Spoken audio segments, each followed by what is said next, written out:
Well, here we are, Ski Hoppers, for our next installment. Today it's going to be all about unlocking your day through your upper body and doing some nice good old targeted hip strengthening. So let's get started right away. All you're going to need today are pillows and maybe some towels, okay?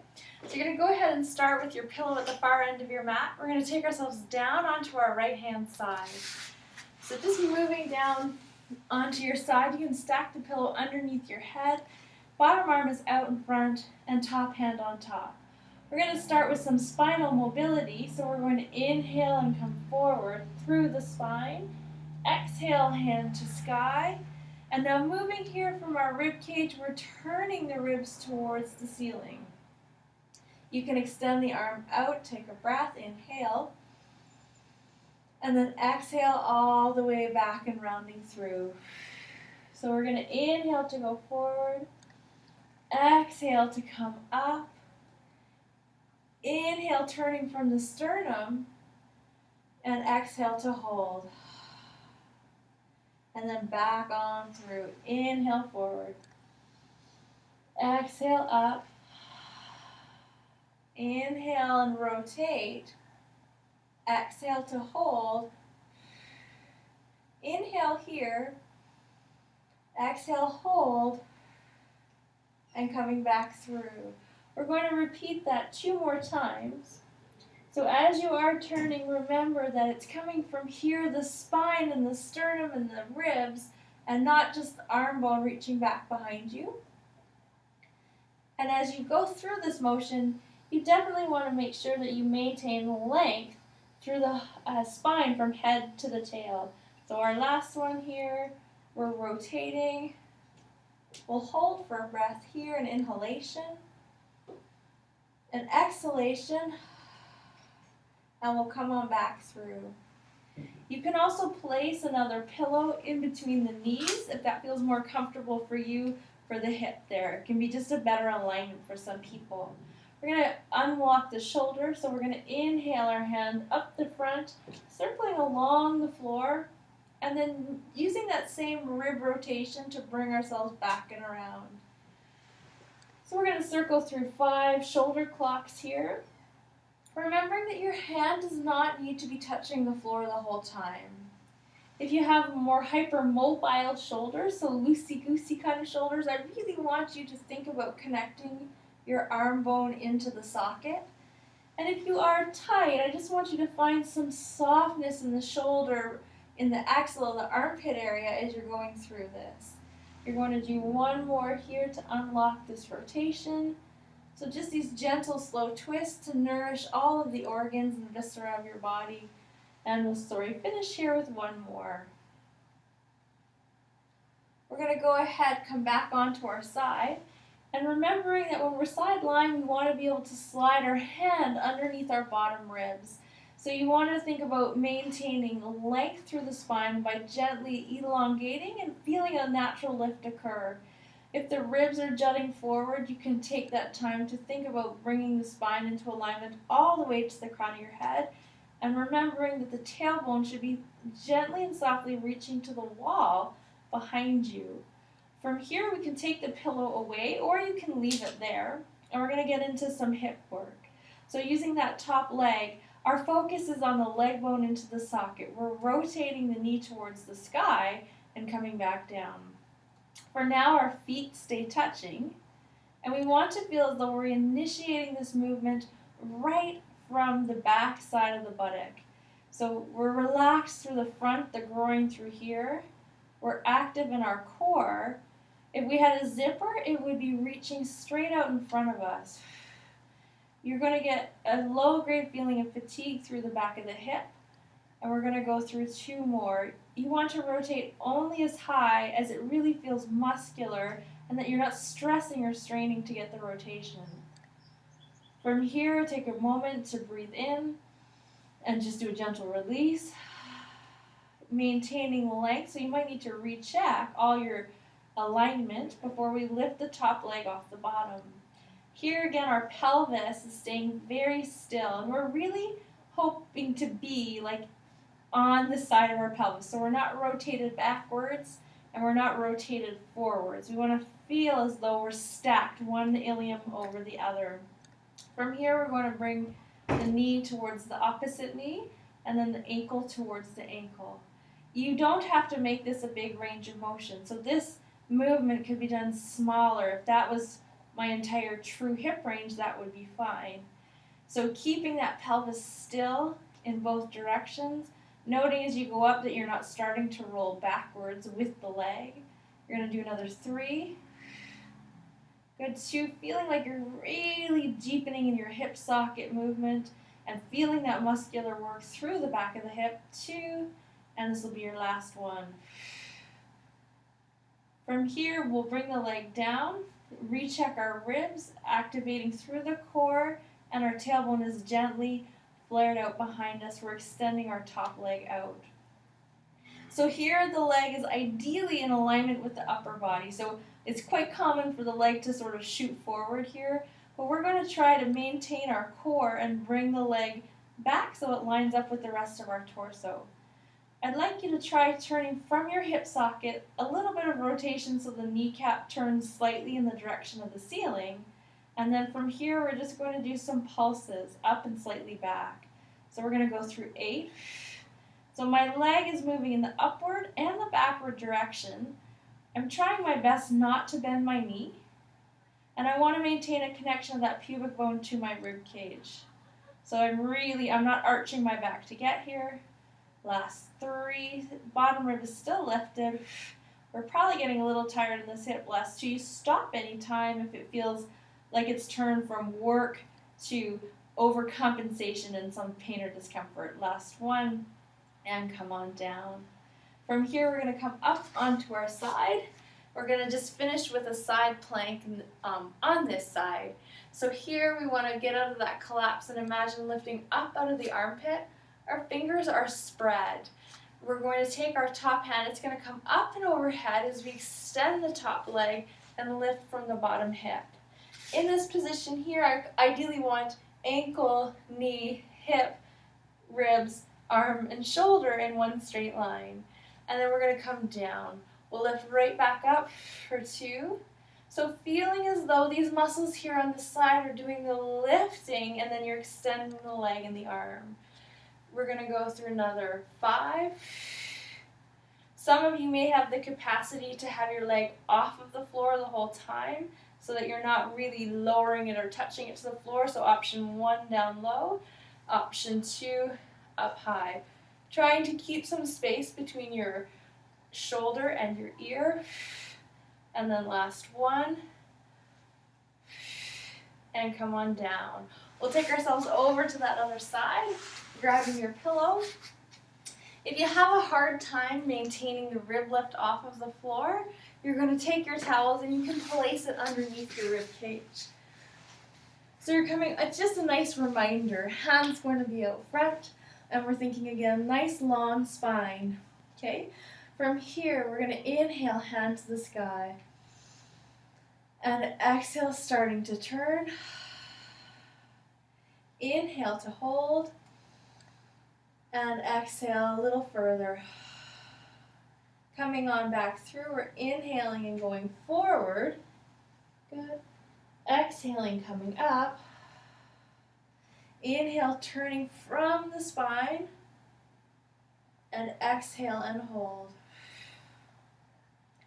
Inhale to come forward. Good. Exhale to lift. Keep lengthening that spine.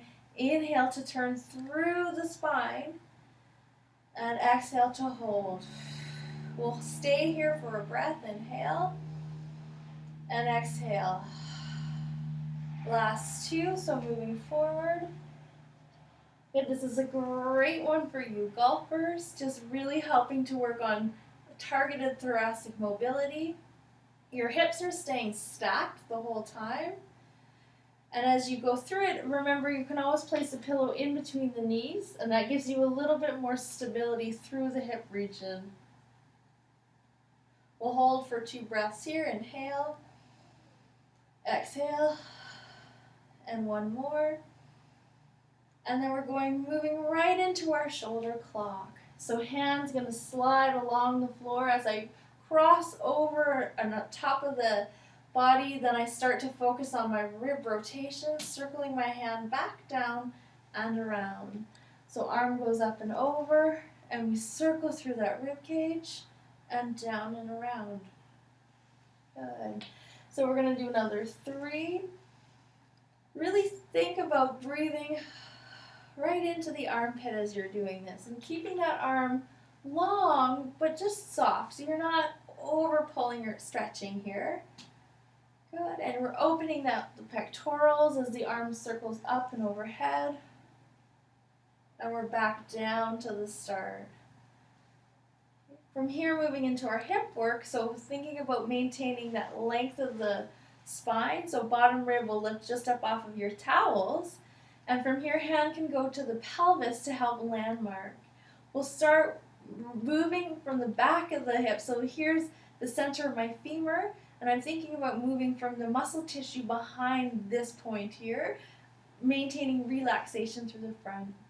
So we're moving into that rotation motion, and sometimes it takes a minute to really figure out where the rotation is, like starting to really drop into the hip and find that idea of rotation as opposed to just sort of lifting the knee up towards the ceiling. We're going to do another 3. We're always exhaling through the harder motion for now, just to keep it simple. So I'll give us 2 more, 1 extra one, and last one.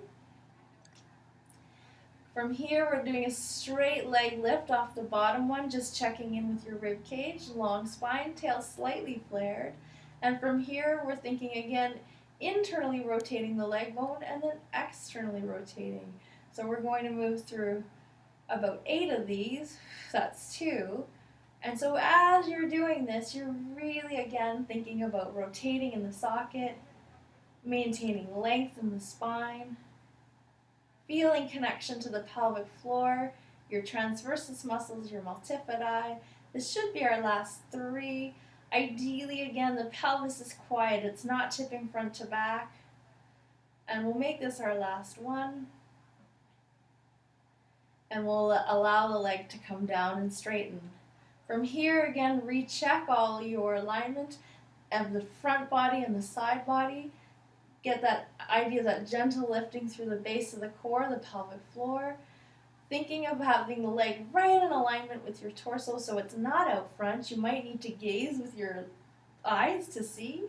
And then from here, with the length here, we're going to lift right from the back side of the buttock. Small knee turn to the ceiling from your hip, and lifting the leg up and down. So the movement and strength of this move comes from the gluteus medius and the gluteus minimus muscle.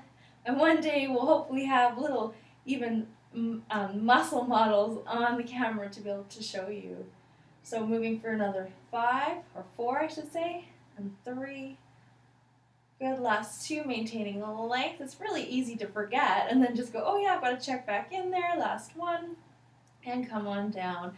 Give that a quick gentle rub, and then we're moving up into side plank, modified. So thinking about long side waist, a little bit of space from our shoulder, and we're going to go ahead, arm will go up overhead, like there's a harness lifting from here.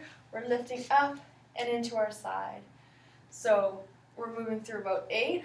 So I'll demo with the high leg here. 7. Remembering that you can always put the foot down to the floor. And 6, you can do it with a flexed foot or a pointed toe. Last 3. Good. Maintaining strength and alignment through the front body as well. Last 2. Really lifting from the bottom. And last 1. Come on down. We're going to do a hip stretch just to finish. So moving on to hands and knees. We're going to finish with our modified pigeon. So here in this position, I'm on hands and knees, thinking about length through my spine and bottom ribs being connected. And I'm going to slide one leg straight back behind me. You can picture a ruler running right below you, so feeling that you don't shift side to side as you slide that leg back. From here, we're rotating, so our leg bone in the socket, only as far as it goes, trying not to cheat it around with the foot. And now I really focus on really bending in my hip socket to bring my body in the backward direction. I'm trying to maintain length, so I'm trying not to fall one way or the other. And I go back as far as I comfortably can, and then it's okay to place that knee down. You're thinking about sitting into the sitting bone of your front leg. You're maintaining lift through the core so that you don't collapse into your back here. And this is where you can grab a pillow or a block or something, placing it in there, and that can allow you the freedom to sit back into the stretch comfortably. We're going to hold for 3 breaths here, so inhale and exhale. And if you feel as though you can't maintain the breath, a nice free flow form of the breath, and it's become restricted, then you're in it a little too deep. You need to back out a little, okay? So another 2 breaths here, and 1. And you can stay longer if you're doing this on your own. I'm going to bring us back up and switch over to the other side. So recheck your alignment here, your length and your lift. Picturing that ruler down the center, slide one leg back. Rotating from here, your hip socket. And now doing a direct fold down the hip. Ooh, I'm going to run into my post a little, so I have to slide my leg across. And once you get as far back as is comfortable, you can place the knee down onto the floor. Grab your pillow if need be.